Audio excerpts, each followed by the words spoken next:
Hello everybody, Timothy Bailey from Project Learn and our video for today. Today we are going to look briefly at pronouns. And we're going to look at three of them. There are six, perhaps seven, depending on which English language person you talk to. We're going to look at subject, object, and possessive. And for possessive, we're actually looking at two of them. Okay? Sometimes we use proper nouns, names, and specifics when we're talking. Check out these sentences. Wilma is sleeping right now. That's a proper noun, right? Carmen gave the pen to Fernando. Two proper nouns. I gave the gifts to my mom, grandma, and sister. So here we don't have proper nouns, but we do have specifics, right? Three specific people. The class I am in is fun. Again, we don't have a proper noun here, but we have something very specific, the class I am in. Now, often we want to take that information out. Either we don't want to repeat it again, perhaps we already know we're talking about Wilma, or we already know, right, who these people were. So we can get rid of those words. For example, Wilma is sleeping right now. There's a word that we can use to replace Wilma, a shorter word, right? Pronouns almost always shorten what you're saying. What is the word we can use? You might have thought about she. She is sleeping right now. And again, in the context, someone might have asked, well, where is Wilma? And I can say, Wilma is sleeping right now. Or since they just said Wilma, I don't need to repeat that. I can say she is sleeping right now. Again, Carmen gave the pen to Fernando. So here we have two words that we can replace. And perhaps we've been talking about Carmen and Fernando, right? Or perhaps we're in person looking at the people we're talking about. Or perhaps I'm pointing to the two people involved. So we can get rid of their names, right? She, right, gave the pen to him, okay? She gave the pen to him. And pay attention the kind of pronoun you're seeing and where you are seeing that word. Try another one. So I gave the gifts to my mom, grandma, and sister.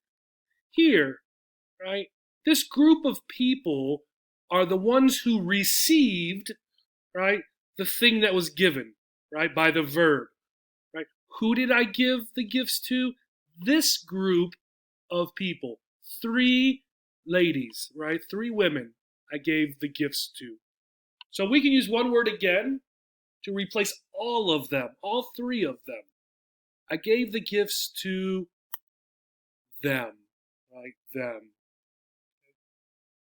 And the last one, the class I am in is fun, right? And this is often tricky for students, right? So what we're doing partly here is figuring out what the subject is or what the object is, okay? In this sentence, we want to know what the subject is. It's not just class. It's more specific than that. It's the class I am in, okay? So we can use one super small, tiny word, a pronoun. What is fun? It is fun. The class I am in. Okay.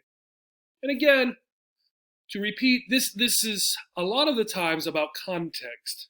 We've been talking about the class that I was in last year, the class I'm taking next semester, the class I'm in now. And so I'm talking about it, the class I am now is fun. A pronoun, what it does is replaces a noun. That's what we were doing on the last slide. So it can replace a proper noun, right, with the capital letters, a common noun, or a noun phrase, right? So more than one noun, or a noun and an adjective, for example. Right now we're going to look at subject and object. So I told you to pay attention to the place where the nouns were, where we were replacing them. Subject pronouns, we have she, we saw that, he, it, they, we, and you. And if you remember back at the last slide, subject pronouns almost always are at the very beginning of a sentence. Very often, the first word in a sentence. So these, if you are going to use one of these words, it should be at the beginning of the sentence. Let's go ahead and look here. Ming is happy with her new computer. Remember, we're working with the subject. So who or what is the subject? A good way to find the subject is to look for the verb, and then usually go before that, to the left of that. So here is the subject. It's a be verb. There's only one other word, Ming. So Ming is the subject. So we know we need one of these words. Well, Ming, right? Happy with her new computer, probably a person, we would think. Okay. So not going to be it. Ming is also one person, so probably not going to be they or we. So we're looking at she, he, or you. Okay. And in this case, Ming is a woman, a girl or a woman. Okay. So we're going to say she is happy with her new computer. Now, what is the thing that she is happy with? What is the object of her happiness? Right? Well, the object of her happiness is her new computer, and we're going to say it. She is happy with it, right? Right? Maybe Ming is the daughter of a friend of mine, and I say, is Ming happy with her new computer? And her parent, her father or mother might say, yes, she is happy with it. Good. Right? You can see again here the object at the end. Now, it can be difficult. It can be a subject or an object pronoun. Our other object pronouns, her, him, it, them, us, and you. Okay, you. Again, subject pronouns beginning, object pronouns at the end. Object pronouns also bear a relationship with the subject or with the verb, what has happened. We say sometimes they are receiving the action of the verb. Another good way to think about it is to ask a question. Okay, what is Ming happy with? She is happy with her new computer. She is happy with it. Let's try another one. So we have a picture here of some students in a classroom. Let's try this asking questions to figure out what pronouns we need. Who is talking? Looking at the picture, who is talking? You can look, right? Who does it look like is talking right now? Kind of looks like I thought this boy here is talking. So we can say he is talking. Maybe his name is Stephen or Ryan or Patrick, right? But again, we're using a pronoun, so he is talking. Another question, who is he talking to? Well, he seems to be talking to the whole group, right? To these other 6 students. So we can say again, he is talking to them. Them, more than one person, right? So this is the object pronoun for a plural group of people, more than one person. If you remember the subject, right, for plural is they, right? So here, he is talking to them. Let's try one last one. What is she, this girl here? What is she doing with the bookshelf? Now, this is sort of a strange question, but I wanted to just formulate it so that we can get a good answer. What is she doing with the bookshelf? Look, you can see her. She is sitting on it. Bookshelf, right? A non-living thing, so we use it, right? She is sitting on it, right? Try another one. Let's look at our possessive adjectives and our possessive pronouns. Possessive here is about ownership or who or what something belongs to. So here we have Wilma, okay? And we can say about Wilma, Wilma is blank daughter. And maybe I'm talking about me, right? Specifically, as the father of Wilma. I could say Wilma is my daughter. Now, I can also say, talking about myself and my wife, about Lucy, I can say Wilma is, two people this time, our daughter, right? And our is the plural possessive adjective for two or more. It could be 200 or just two. So Wilma is my daughter. Wilma is our daughter. Okay. Possessive adjectives: my, his, her, their, our, and your. And notice they're called possessive adjectives because, one, they show ownership or who something belongs to, and they're an adjective. Look where they come, right before the noun.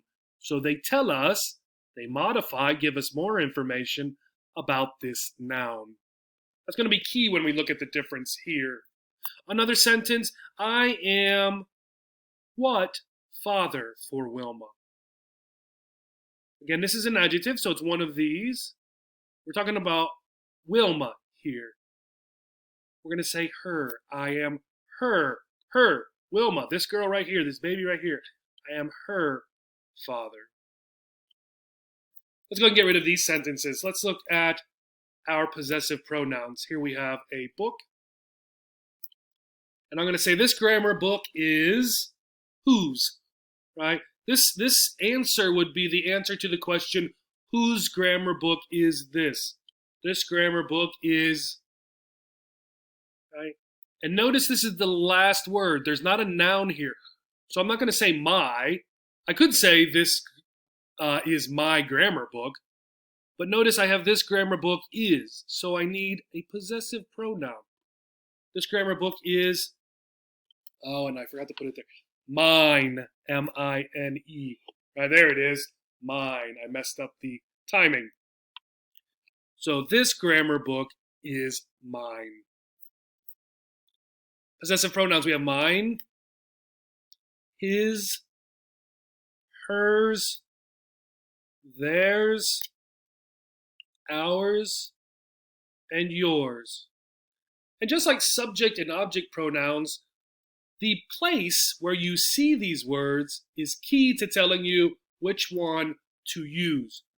Right before a noun, possessive adjective.